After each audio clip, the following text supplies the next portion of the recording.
What is satellite and satellite के क्या क्या उपयोग है और सैटेलाइट कैसे काम करता है और उसके क्या क्या हमें लाभ हैं। तो मैं इस सैटेलाइट के बारे में आपको ऑल डिटेल्स देने वाला हूं, तो आपको इस वीडियो को बिल्कुल स्किप नहीं करना है। तो चलिए इस वीडियो को स्टार्ट करते हैं। What is satellite? सैटेलाइट को हिंदी में उपग्रह कहते हैं। जैसे पृथ्वी ग्रह का उपग्रह चांद है, इसी प्रकार ग्रह के चक्कर काटता है। यानी अंतरिक्ष की बात करें तो ये छोटा ऑब्जेक्टिव जो कि ऑब्जेक्ट बड़े के चक्कर काटता है। जिस तरह से चांद पृथ्वी के चक्कर काटता है, इसी तरह वैज्ञानिक के द्वारा बनाए गए ये सैटेलाइट पृथ्वी की कक्षा में स्थापित होकर वहां से स्पिगल भेजते हैं और जिन्हें स्कैन कर वैज्ञानिक इमेजिंग, नेविगेशन और कम्युनिकेशन में इस्तेमाल करते हैं। मसलन इनमें से मिलने वाले सिग्नल के जरिए ही टीवी देखना, मैसेज और मौसम की जानकारी, मोबाइल में जीपीएस, नेविगेशन, फोन में बातचीत आदि संभव हुआ है। कार्य और इस्तेमाल के हिसाब में इनका आकार अलग अलग होते हैं। जैसे कि अगर बात करते हैं कि मसलन अगर टीवी के आकार के बराबर ये हो सकते हैं, तो ये ट्रक के आकार के बराबर भी। लगे हाथ आपको ये भी बता दें कि अमेरिका, रूस में चीन के बाद भारत अब चौथी महाशक्तिशाली कहलाता है और हाल ही में भारत ने कई मिसाइलों को अंतरिक्ष में प्रेषित किया और वह अपने अंतरिक्ष कार्यक्रम को लगातार मजबूत कर रहे हैं। और ऐसा इसलिए क्योंकि चीन के साथ उनका तनाव चल रहा है और जब नेपाल जैसे छोटे देश भी चीन की सह पर भारत की आंखें दिखाने की गुस्ताखी कर रहा है। वहीं बात करते हैं सैटेलाइट के प्रकार की, तो टाइप ऑफ सैटेलाइट। ठीक है दोस्तों, आइए अब बात करते हैं कि सैटेलाइट कितने प्रकार के होते हैं। तो जैसा कि सैटेलाइट 3 प्रकार के होते हैं। लो अर्थ में orbit satellite, medium earth orbit satellite और हाई ऑर्बिट सैटेलाइट। कुछ सैटेलाइट इमेज और स्कैनिंग के लिए इस्तेमाल किए जाते हैं, उन्हें अर्थ ऑर्बिट सैटेलाइट कहते हैं। इसी वजह से यह है कि पृथ्वी के काफ़ी नज़दीक होते हैं और इनकी ऊंचाई 160 किलोमीटर से 1600 किलोमीटर तक होती है।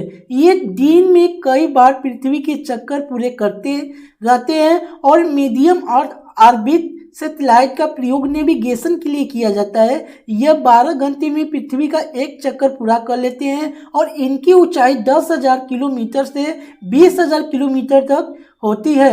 वहीं पर बात करते हैं कम्युनिकेशन की, तो इसके लिए इस्तेमाल किया जाता है satellite high earth orbit satellite कहलाते हैं। ये धरती से 36,000 से किलोमीटर दूर होते हैं। यह पृथ्वी की गति के साथ ही उसका चक्कर लगाते हैं। और आपको बता दूं कि 1975 से लेकर अब तक भारत करीब 100 से अधिक सैटेलाइट प्रेषित यानों के जरिए अंतरिक्ष में स्थापित कर चुका है। बात करते हैं, आपको भी बता दूं कि भारतीय अंतरिक्ष अनुसंधान संगठन ने, जिसे इंग्लिश में इंडियन स्पेस रिसर्च ऑर्गेनाइजेशन यानी कि ISRO का नाम से पुकारा है, वो भारत सैटेलाइट का डिजाइन और निर्माण किया है। और सैटेलाइट कैसे काम करता है, हाउ डू सैटेलाइट वर्क। दोस्तों, सैटेलाइट एक प्रकार का निर्धारित तरीके से काम करते हैं। सैटेलाइट के दोनों ओर सोलर पैनल लगे होते हैं। इनमें से इसी प्रकार से ऊर्जा अर्थात बिजली मिलती है। इनके बीच ट्रांसमीटर और रिसीवर लगे होते हैं। यही ट्रांसमीटर और रिसीवर सिग्नल्स को प्राप्त करने और भेजने का काम करते हैं। इसके अलावा इनमें कुछ कंट्रोल मोटर भी लगे होते हैं। जब भी सैटेलाइट को पोजीशन या एंगल बदलना होता है तो ये कार्य कंट्रोल मोटर के जरिए किया जाता है। सैटेलाइट को जिस कार्य के लिए तैयार किया जाता है उस कार्य को जानने के लिए आपको सैटेलाइट में देखकर मिल जाएगी। जैसे कि उदाहरण के लिए यदि सैटेलाइट को पृथ्वी की इमेजिंग के लिए बनाया गया है तो इस सैटेलाइट के कैमरे भी लगाए गए होंगे। इसी तरह स्कैनिंग के कार्य सैटेलाइट तैयार किया गया होगा, उस पर स्कैनिंग लगाए गए होंगे।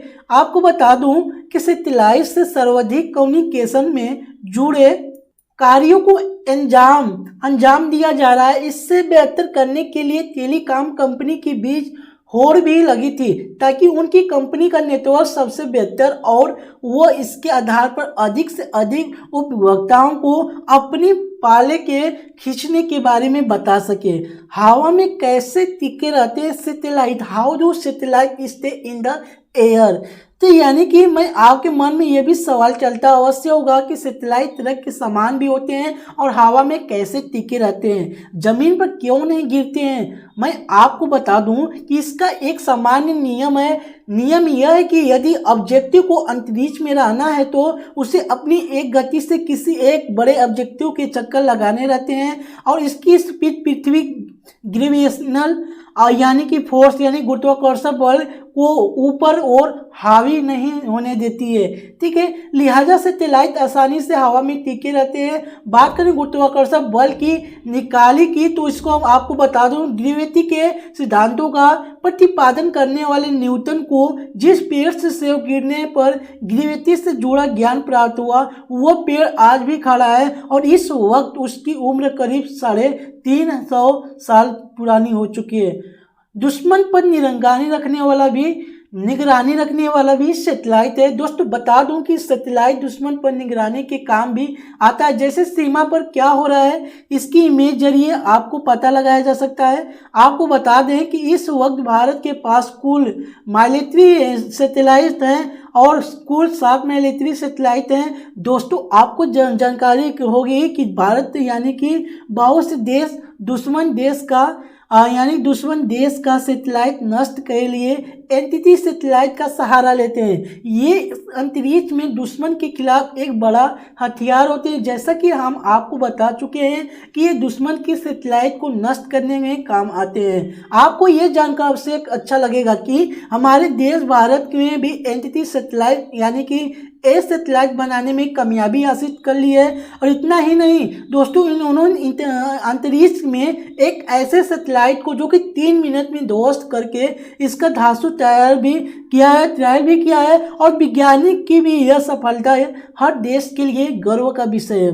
भारत में अपने मिशन पर करोड़ों रुपए खर्च करता है। इसकी उपलब्धियों के जरिए ही देश सुरक्षित और दुश्मन देशों पर प्रभाव डालने में कामयाब रहता है। बात करते हैं यानी कि मुसीबत के वक्त काम आते हैं सैटेलाइट फोन। जी हाँ, सैटेलाइट फोन या तो टावर की जगह उपग्रह से सिग्नल प्राप्त करते हैं। इसके जरिए किसी भी स्थान से फोन किया जा सकता है, चाहे वो रेगिस्तान हो या पहाड़ हो, समुद्र हो या कोई जंगल। आपने देखा होगा कि भी ट्रैक जंगल का पहाड़ यानी कि पर निकालते हैं जिससे कि आप सैटेलाइट फोन होते हैं। वही सैटेलाइट इसलिए ताकि वो अपने बेहतरीन तरीके से कम्युनिकेशन कर सकें, इसकी भी मुसीबत में फंसे पर सूचना दे सके। इसके अलावा पुलिस, फौज, आपदा रिस्पांस बलों का भी सैटेलाइट फोन होते हैं। विशेष रूप से आपदा में के वक्त बल के जवानों एक दूसरे संपर्क मुश्किल होता है तो बल के जवान कभी बाद में कभी अग्निकांड में वक्त आम जान की ओर सुरक्षा में तैनात रहते हैं। उनके बीच संवाद का सैटेलाइट एक अहम जरिया होता है इससे जरिए वह प्रभावित क्षेत्रों को हालात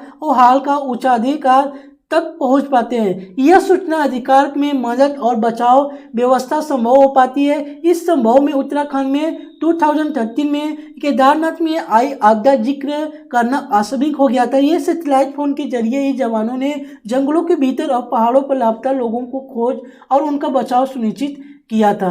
अब बात करते हैं कि नासा भी देता है बच्चों को अंतरिक्ष सैटेलाइट का संबंधित जानकारी।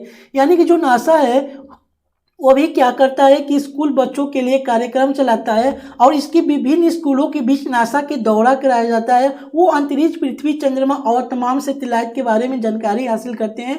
दोस्तों अगर आपको बता दें कि नासा की इस पहल का मकसद बच्चों को वैज्ञानिक अभिरुचि विकसित करना है और अंतरिक्ष के प्रति उनमें दिलचस्पी को बढ़ाना है। देश के विभिन्न स्कूलों के बच्चे नासा जाकर अंतरिक्ष के बारे में जानकारी लेते हैं और नासा भ्रमण कार्य को लिए विभिन्न स्कूल अपने ब्रोशर प्राथमिकता को प्रकाशित करते हैं। इस कार्यक्रम में शामिल होने वाले छात्रों को अलग अलग से एक निश्चित धनराशि भी चुकानी पड़ती है।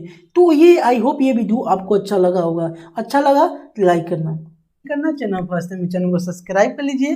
तो अगर आपको कोई भी डाउट होता है तो आप मुझे कमेंट कर सकते हैं। तो मिलते हैं नेक्स्ट पार्ट में ऐसे ही अमेजिंग वीडियो के साथ। तो आज के लिए इतना ही, मिलते हैं नेक्स्ट पार्ट में। तो जय हिंद।